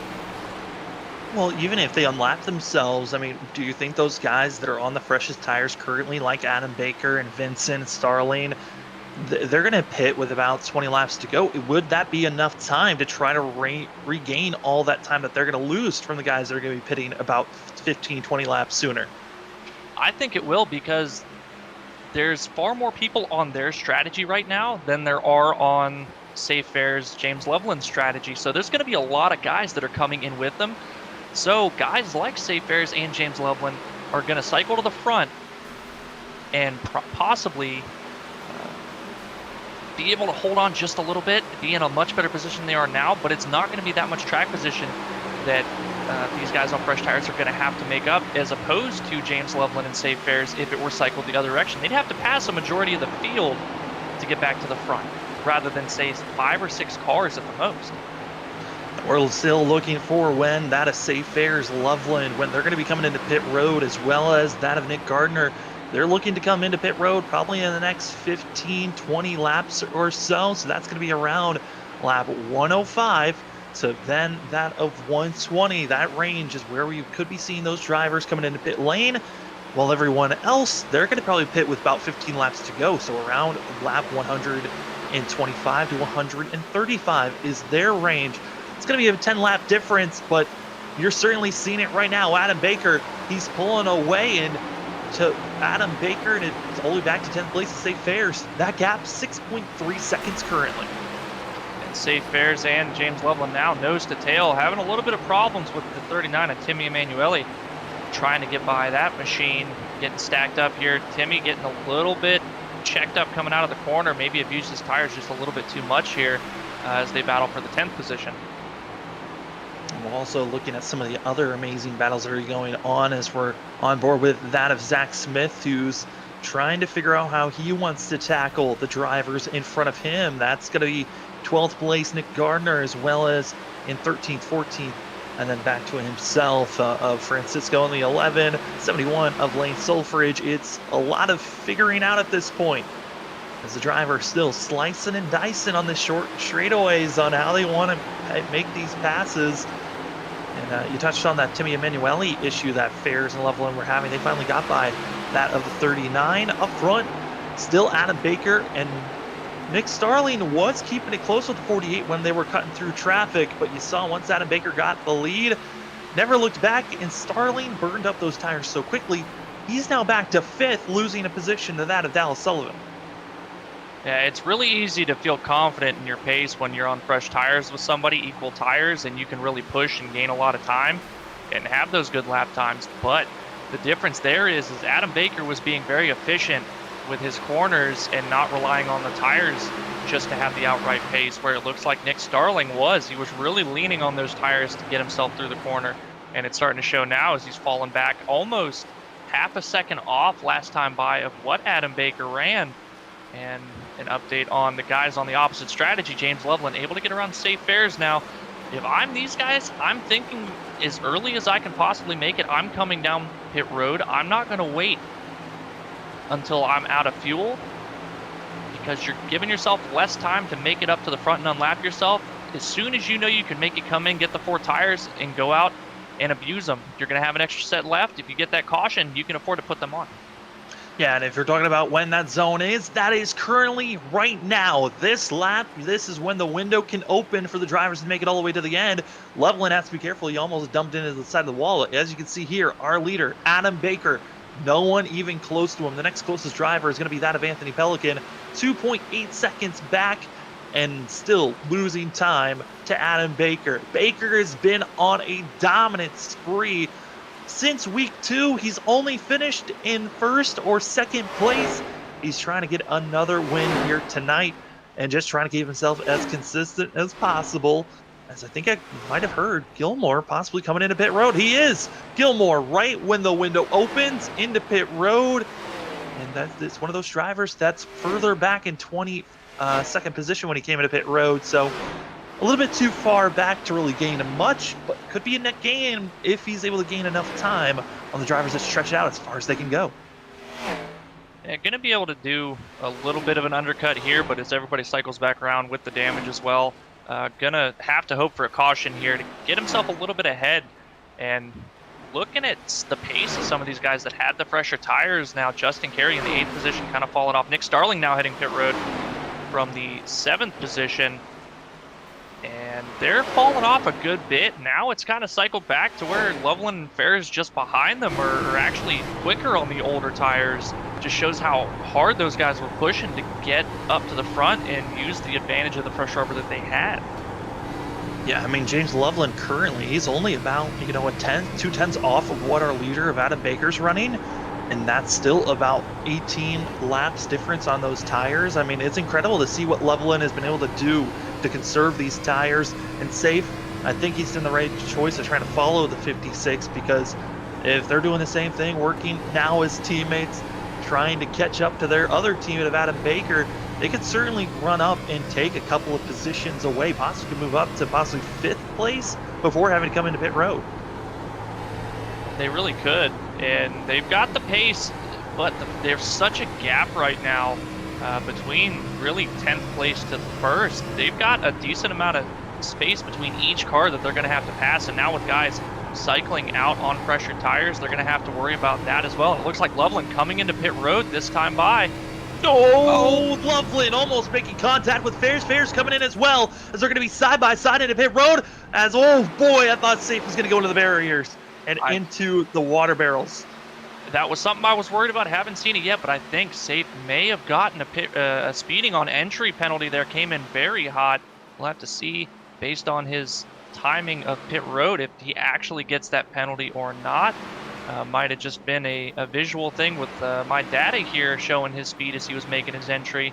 But now coming into their boxes, they're going to go about 2 laps down here, but they've got plenty of time to be able to use that fresh rubber and that speed to unlap themselves. No, it's going to be canceled out. This is what I was kind of talking about, is those drivers could cancel out the freshness of having that lead with the fresh tires coming in a lap later. Exactly what Adam Baker just did. Once he saw his teammates come in, came in the next lap, and what Safe Fairs and what that Loveland were hoping for were to gain time on those drivers, they gained practically nothing. But the biggest, and Safe Fairs getting that penalty for speeding on pit road. And it looks like Dallas Sullivan missing the entry to pit road as well. So the 44 getting that penalty, going to be really his race up in smoke here. Not going to have the chance to get back around, unlap himself now. But that, with Adam Baker pitting, it kind of resets him and it keeps him even. It keeps that gap. But now he's not going to have that extra set of tires. He has used all of his sets where you've got the 56. He's still going to have a set. If they go another 15 laps under green, another 20 laps under green, and they get a caution, that works out beautifully for James Loveland. Actually, I wanted to make a correction. I believe that Baker still does have one more set. They had 4 coming into this race, so they still had one more to do there. But a lot more drivers coming into pit road, being led by Dallas Sullivan and Gardner and others coming in. 5 drivers following suit, as also Seaborn, Faircloth, and also Wheeler coming into pit road. But Jeremiah Vincent still up front. Eric Hutton, our top 2. They're within a half a second of one another, then back about 2 seconds from our leader. So we find in 3rd place Cody Atkins. And Atkins is doing everything in his power to try to continue to have a good run, but it looks like he'll be coming into pit road very cleanly. But Safe Fairs makes a mistake on entry, coming through his black flag penalty, and he was perpendicular to the pit wall. You don't want to be sideways on entry. The 44's day just continues to get worse. And I think that's going to be another speeding penalty to come in to serve his penalty for speeding. Oh yeah, he came flying through, slid through the box, and it just makes you think, you just come in as slow as possible. Your race is already over. Stop trying to make it worse. And yeah, he's going to be held for speeding now. I tell you, it's something that I learned, and I had to learn the hard way, is you want to be fast everywhere. You know, you want to be the fastest on pit entry, the fastest in your box, and then the fastest out of pit road. But if the risk of being just that half a second quicker overall on your pit time, it's too much to warrant. Because like you see here, had the penalty, he's going to give up another lap trying to serve it, and then made another mistake trying to serve the penalty, getting too much. To give himself another penalty puts him even farther back here. Now 4 laps down for Safe Fairs. In my experience, it is always better to give up a little bit of time on making sure you get the pit entry safely and you're not going to get caught with a penalty than it is to gain that half second over what other guys are going to get in your overall pit time. It's one of those things where drivers and those mental errors, you just cannot make them. It's a long race, but the season's coming to a close here shortly. But up front, our leaders, they got to be concerned. Dallas Sullivan, luckily he's got fresh rubber, because that could have been an issue of our front 2 being caught up in a wreck if at any point that 46 decided to drift up. But Sullivan being aggressive, trying to gain as much time as possible before our leaders come into pit road. There's Jeremiah Vincent, Eric Hutton, their nose to the tail coming out of 2. Looking at this, there's a big stack up here for about the 10th position. Guys trying to get out of the way and not picking the best lanes to do so. But now our lead, like we talked about, they're closing it in, but they still got to make their pit stops. This is going to cycle everything back around. Looks like Adam Baker will still take over that from the 6th position. James Loveland still in 10th as well. And there you see James Loveland now going underneath Alan Dice as somebody peels off for their pit stop. And those fresh tires, they're making inroads. Justin Carey just notifying he'll be coming into pit road for the 21. And for Adam Baker, he is currently the first car 1 lap down as he passes that Manueli. And oh boy, pass for the lead as it looks like Jeremiah Vincent makes a mistake. And that of Eric Hutton just got shoved by the 44, who's being aggressive, racing irritated, able to try to get at least one of his laps back. That for Save Fair is currently 4 laps down after being caught speeding twice for himself and spinning out under pit road. Also saw Justin Carey make a mistake on pit entry, missed the entry to pit road, had to come back around, but touching on Save Fair's being aggressive and being irritated. This is what we have seen numerous times out of Save, and it consistently gets him into trouble and gets him involved in wrecks. He makes those mistakes and just tries to get way too much back and puts themselves in really bad positions. You're in a position right now, you don't stand to be racing really anybody. You're 4 laps down rather. Don't ruin anybody else's race trying to get too much just because you're upset you made a mistake. And Baker's not going to make a pass, but we saw on that, and we were riding on board with the 48, and we saw Gilmore, Francisco battling hard, and Gilmore just body slammed the 11 into the outside wall coming out of turn 2 a couple of laps back, and they're still arguing about it, but that was not a great move from Robert Happy Gilmore. Yeah, happy making some guys none too happy. The 11, I heard the chirping over the radio as I was making my point there, and definitely, yeah, if you're getting body slammed up to the wall, I'm not going to appreciate that one bit. Drivers don't forget. Absolutely not. Vincent now into pit road after being passed by Baker. Eric Hunt, I'm expecting him to come into pit road this time by, and should be good to make it. But Adam Baker, he is now unlapped himself and looking good. Gilmore into the outside wall coming out of 2 and almost collecting another driver with him. We stay green, but Gilmore is having a tough time for himself, and he pitted about 18 laps ago. It might be because of the damage that he's ensued that is just making the car more and more tighter, and he's trying to get out of the way, which is also just putting him in the danger zone. And to his credit, it is difficult to get out of the way here at Dover because you generally want to give the faster cars the inside lane, but because of how tight the exits get, if you are outside, you can easily knock the wall down just trying to be out of the way. And guys, the way they funnel up, you almost have to stand on the brakes until you're absolutely clear on the exits of the corners to make sure that you're not going to be in anybody's way. And a lot of times, that's just not the safest thing to do. So guys just have to figure out, hey, am I going to catch him on the exit? Maybe I need to back it off a little bit until I know I'm on the straightaway and then make that move.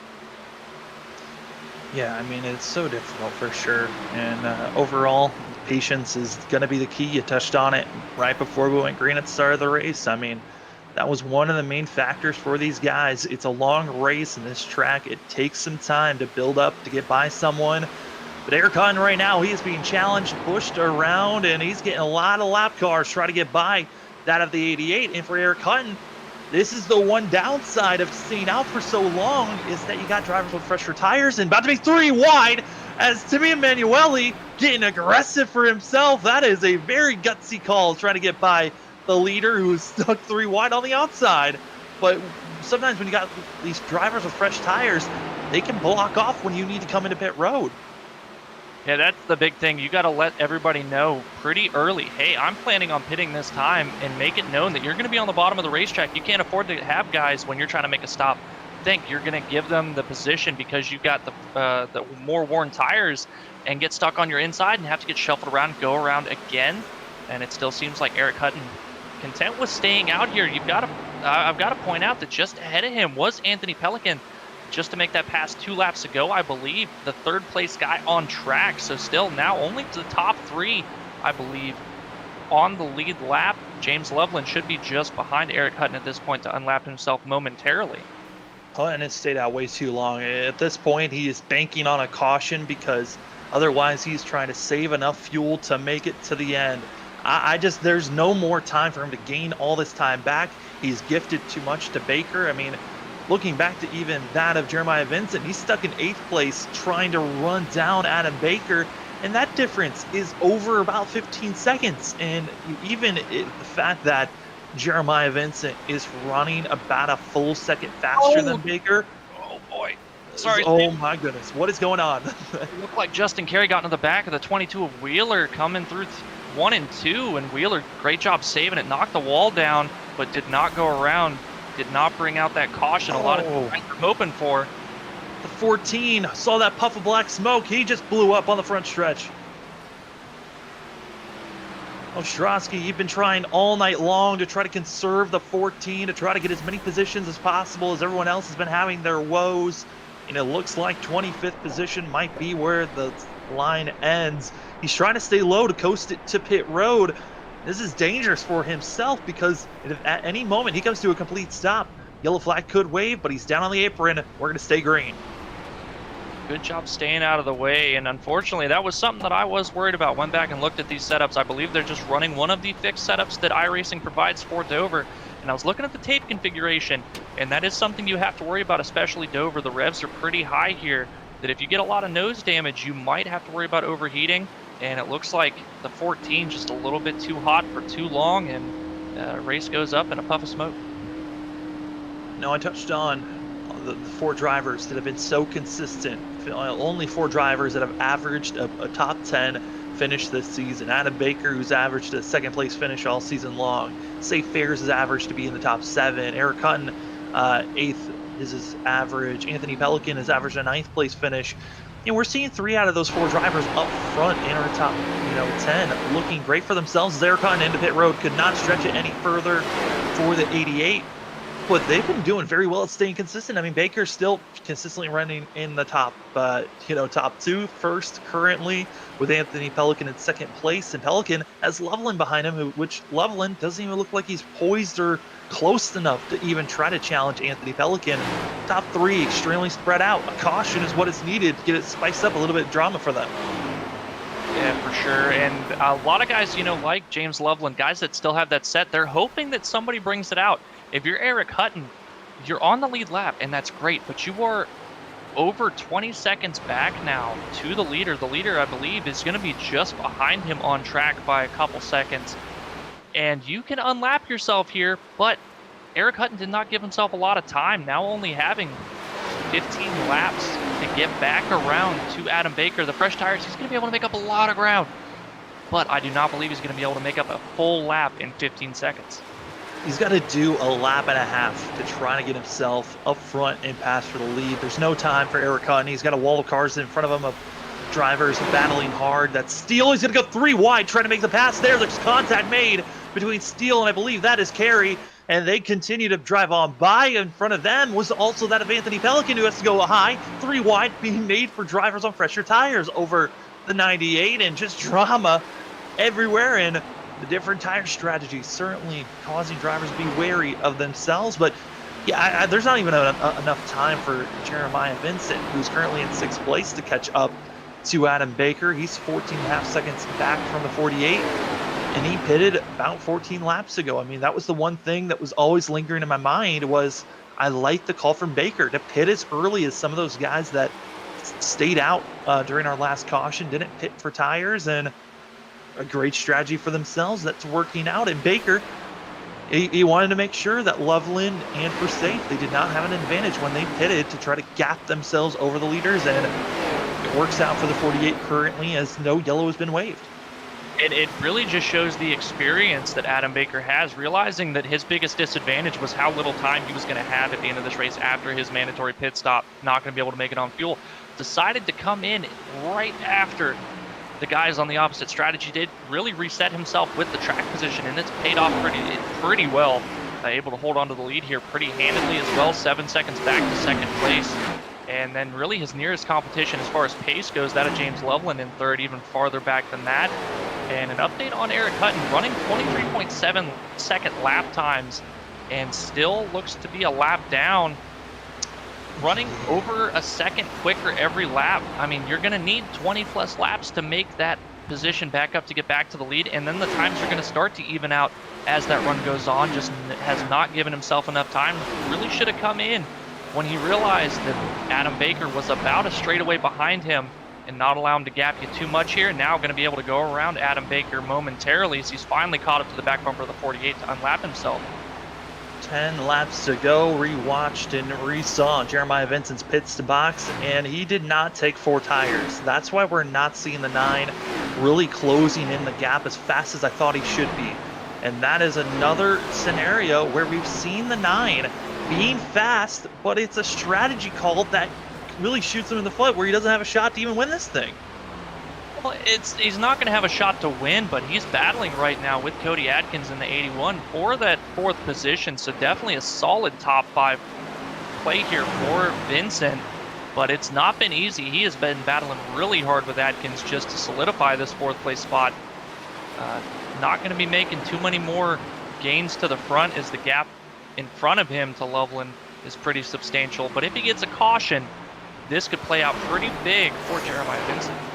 Yeah, I mean, currently Jeremiah Vincent trying to battle to get to the best finish that he's had all season long. His previous best finish was for himself back at week 6 at Michigan. That's where he finished in 6th place. He's had a total of 3 top 10 finishes for the 9 machine, but looking for his best finish. Thought maybe if he went for 4 tires, man, how early he pitted, I think he would have had enough time to gain on our leaders and would have made this a lot closer for a challenge. But, you know, I think just staying with the top 5 finish, I think that might have been his goal coming into today. And if that was his goal, he's executed it very, very well. And like I said, a win not out of the question, but you've got to have that caution to bunch everybody back up, get everybody back on fresh tires. And looking at the lap times, I believe we might have a battle spicing up for 2nd position. James Loveland within 2 seconds, but last time by was a 10th slower. Time before that, though, was a little over a 10th quicker. So Loveland may be able to catch up to Pelican, but we've got less than 10 laps to go here. It's going to be pretty close if he's able to do it. Yeah, Pelican, all he has to do is keep his nose down, make sure it's only a 10th, because guess what? We're 5 laps to go in this race, soon to be 4. And Adam Baker just continuing on his dominance of consistency. I mean, for this team, what a season it's been. Started out the season with a 7th place finish. After the first race at Iowa, it has been either a win or a 2nd place finish. Total of 4 wins coming into tonight. 7 top 5s, 8 top 10s. And oh boy, Timmy Emanuele going to be getting a little bit frisky there in front of that Pelican. And driver certainly not done with getting into some racy situations. I mean, if you're going to be making passes, why not make it now? As, oh boy, Pelican once again into issues, as that's Gilmore who gets into the wall out of turn number 4 and almost again. I mean, with 3 laps to go, it's not over for Anthony Pelican because he is just a magnet right now. And with all of those wrecks going in front of the 98, that 2nd place battle, it's closed in with 3 laps to go. So now it's 2 laps to go. Almost half a second now for the gap between 2nd and 3rd position, Anthony Pelican and James Loveland. The lap traffic, though, could be a factor here.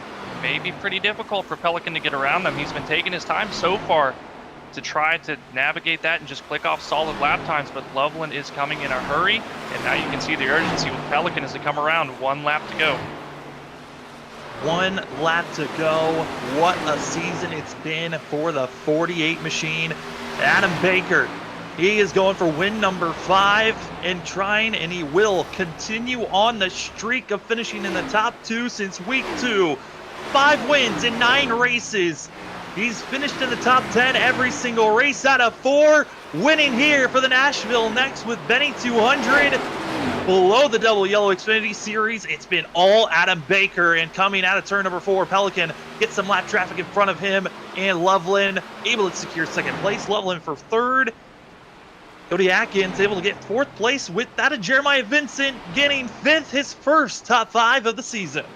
And look just behind him, Eric Hutton able to run up to 6th position. I believe if he would have had another lap or two, he'd have gotten back into the top 5. I mean, absolutely dazzling run for a lot of these drivers. First top 5 for that of Jeremiah Vincent, who thought should have had more. Second top 5 finish for that of Cody Atkins. James Loveland just staying consistent for Anthony Pelican as well. And for Adam Baker, consistency for our top 3. Adam Baker gets the win here. And we will be back talking with our top 3. Adam Baker in first, Anthony Pelican in second, and James Loveland in third. We'll be back in just a few as the 48 burns it down.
Well, the season's almost over here for Below the Double Yellow Xfinity Series. Round number 9 out of the 10 that we will have for season number 1 of the Xfinity Series.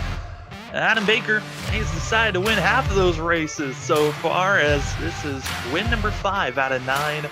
Adam Baker just staying consistent as always. We'll talk to that 48 team in just a few, but we'll talk to third place, that of James Loveland in the 56, staying consistent, and another top 3 for himself. James, it's Sam up in the booth. You got us? Yeah, I got you. Well, staying consistent, and certainly was a bold strategy call from yourself, staying out on that last caution. And, we're on a different strategy than most of the other drivers on the field, but it worked out. Top 3 finish for yourself. Yeah, it wasn't the best strategy. I tried to do something different, and it just didn't seem to work as good as I wanted it to. I felt like I had some for Adam at the end there. If I was on the same strategy as he was, but I'll still take the top 3. That was a pretty good day for having a little miscue on the strategy. Yeah, I mean, both yourself and Save came in at the same time in pit road. Was that a call on Discord while you were talking to the team of, hey, we're coming in this time by? Yeah, I told him I was pitting that lap, and he just decided to follow me in. So yeah, that was not really planned together, but yeah, he just same time. Well, it seemed like one of those incidences where Adam kind of sensed, oh, you guys are coming in, where I'm not going to give you guys a chance to catch up to me and make this interesting, and he came in as well. Were you guys kind of banking on the rest of the field staying out as long as possible, and was that the strategy call for you guys there at the end? Yeah, I was definitely hoping most of the field stayed out because I knew I had fast speed on the short and long runs, but yeah, I knew a few guys like the 9 there and the 88. They stayed out for a while, and I knew I was going to have a good gap on them. But once Adam pit there, it was pretty much over.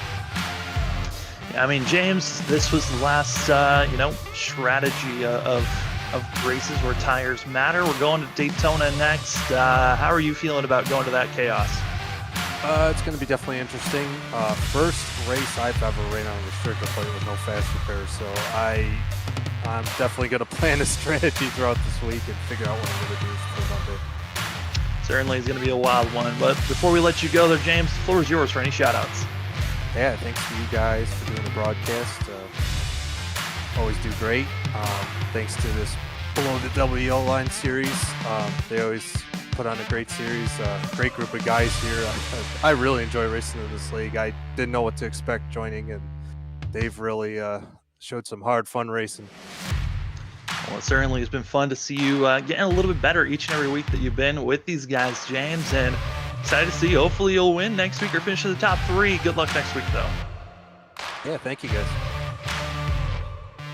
As now we got second place, that of Anthony Pelican in the waiting room. Anthony, it's Sam up in the booth. You got me? I got you. Well, you trying to pull out a strategy call where pretty similar to that of Adam Baker. You were up front battling a lot in the top 3 for this race and top 5. How were you feeling about this race coming in and during the race itself? Done really much Dover on iRacing, so wasn't quite sure to what to look forward to. I knew it was going to be save the right front. There at the last green flag pit stop, I took rights just to try to free it up because it's always freed it up in iRacing for me. It worked for about 10 laps, and then it was just plowing tight. Yeah, was 4 tires ever kind of a thought for yourself, or was it always we're just going to go with two tires and bank on this to work out? I thought about 4, but last second I went for 2, and I was hoping for another caution to try to get another 4 back on it, but didn't work out, and we just had to ride it out. Yeah, I mean, it was a lot of, I think, drivers hoping for a caution for sure during that last stint. Well, we're going to Daytona next. How are you feeling about going super speedway racing? Always a toss-up. Absolutely. No fast repair. It's going to be a danger zone for sure. Well, Anthony, before we let you go, the floor is yours for any shout-outs. I'd like to shout out Nick Gardner for his help and everything he does for me as far as practice time. I'd like to shout out my wife for getting everything ready for me tonight, so that way when I got off work, it was ready to go. And I'd like to shout out Nick Starling and all the admins of this league for running a great league. Well, Anthony, a great run here tonight, and good luck next week in that madness. Yeah. Anthony Pelican able to get second place, just falling short to the man that's been dominating all season long, Adam Baker. Adam, it's Sam up in the booth. How does it feel running the Adam Baker Xfinity Series? I wouldn't call it that, man. I know I've got these wins and all, but it's definitely a challenge out here. There were some guys that were better than me tonight, and the strategy call, the pit around lap 70, I think it was, really paid off. They went green pretty much from there. I think we had one quick caution, and those guys up front who hadn't pitted, they kind of felt the consequences of their old tires, but it was really just a strategy call tonight that won the race. The car felt a lot better for me on the last 2 runs, but I know James and Safe, they were both really good tonight. I mean, with that of James and Safe, I mean, you guys are all on the same Discord call as V-Speed and working together. When you heard the call that James was coming into pits, did you recognize that as, okay, I got to come in the next time so they don't have a chance to catch up to me? Yeah, I mean, I knew the advantage was going to be big enough that if I pitted a lap or two, or even probably 5 laps after, it would be all right. I was really looking more at the 98 at that point. He was the closest car, and there were a couple others. I know Eric and Jeremiah. I was kind of keeping an eye on those guys. Jeremiah was really fast tonight, so I was really looking more at the cars that were closer to me in position when the pit cycle started. And as soon as I heard some of those guys calling to come to pit road, I knew I had to come. Well, I mean, Adam, you have been spectacular this season. Every single race so far, you finished in the top 10. Your 5th win here tonight. So even it doesn't matter where you finish next week, you are going to win at least half of the races this season. Well, I mean, going into Daytona, no fast repairs, super speedway racing. It's kind of a wild card madness out there. How are you feeling about going to Daytona next week?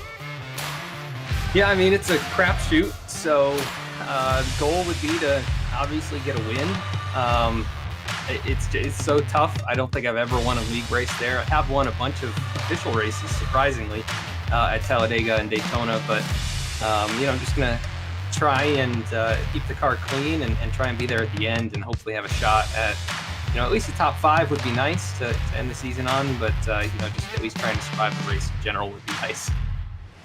Well, Adam, points have been served. It is official. You are below the Double Yellow Racing League Xfinity Series champion. Congratulations, and the floor is yours for any thanks. Thanks out there.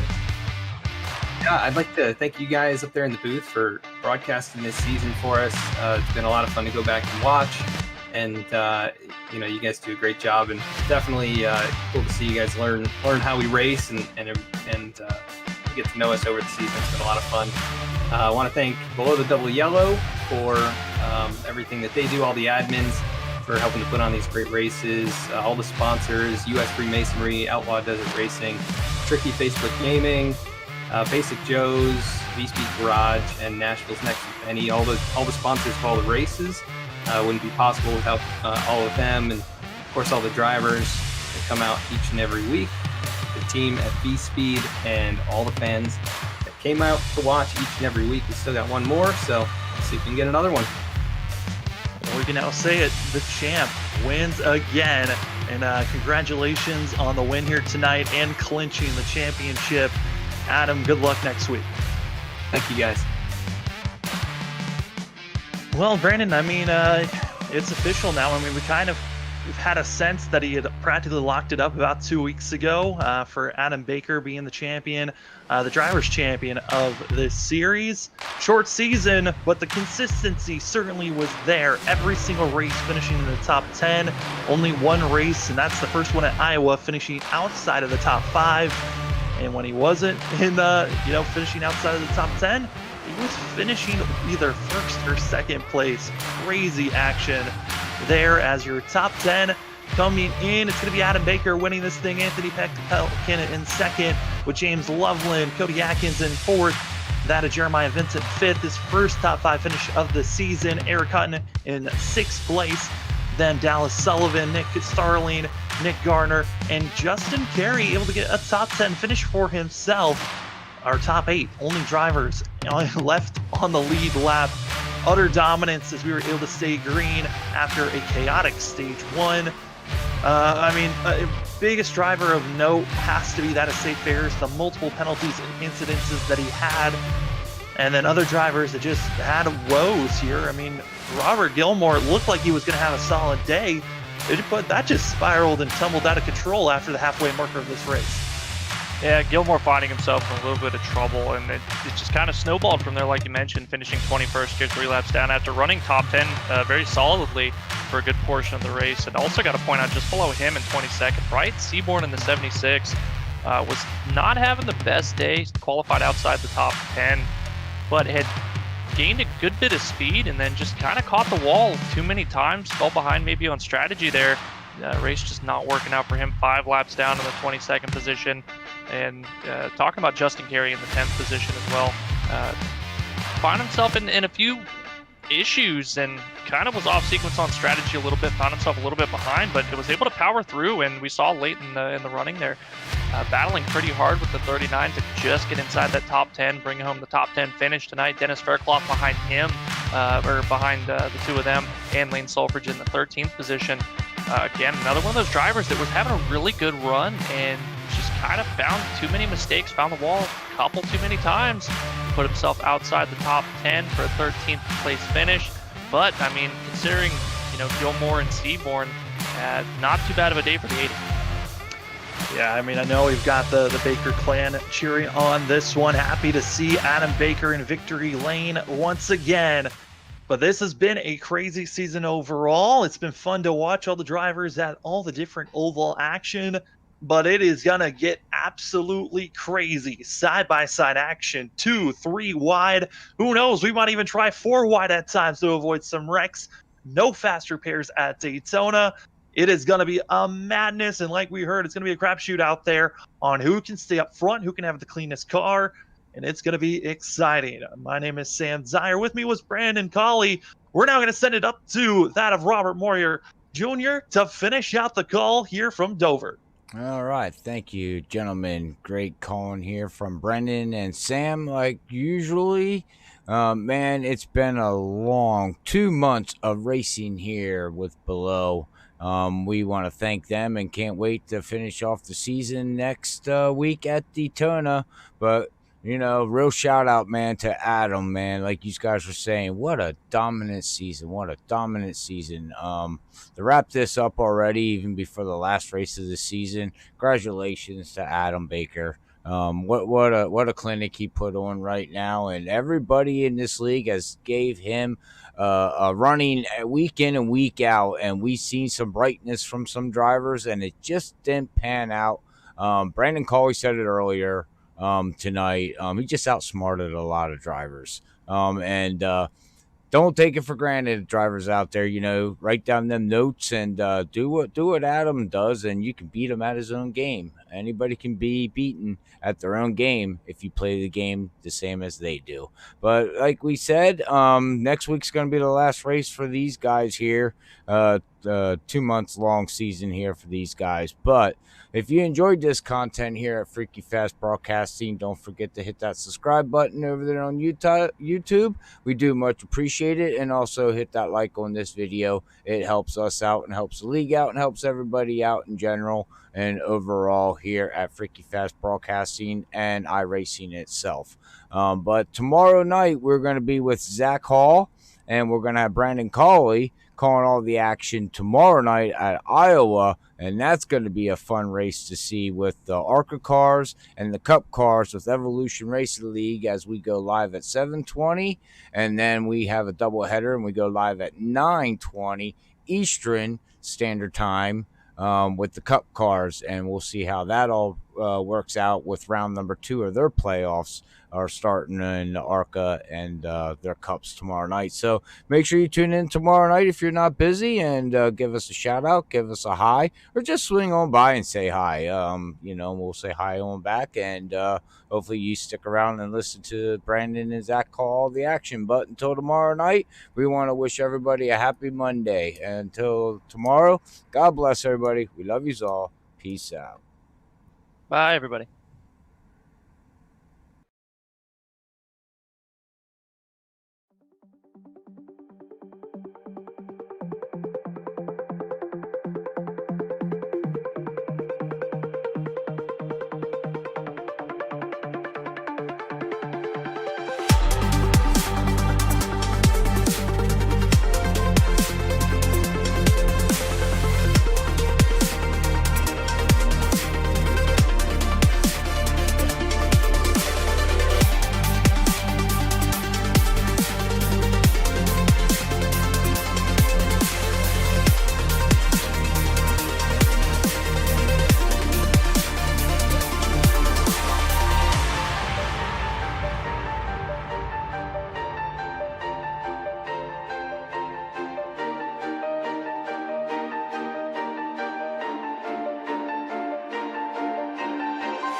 Bye.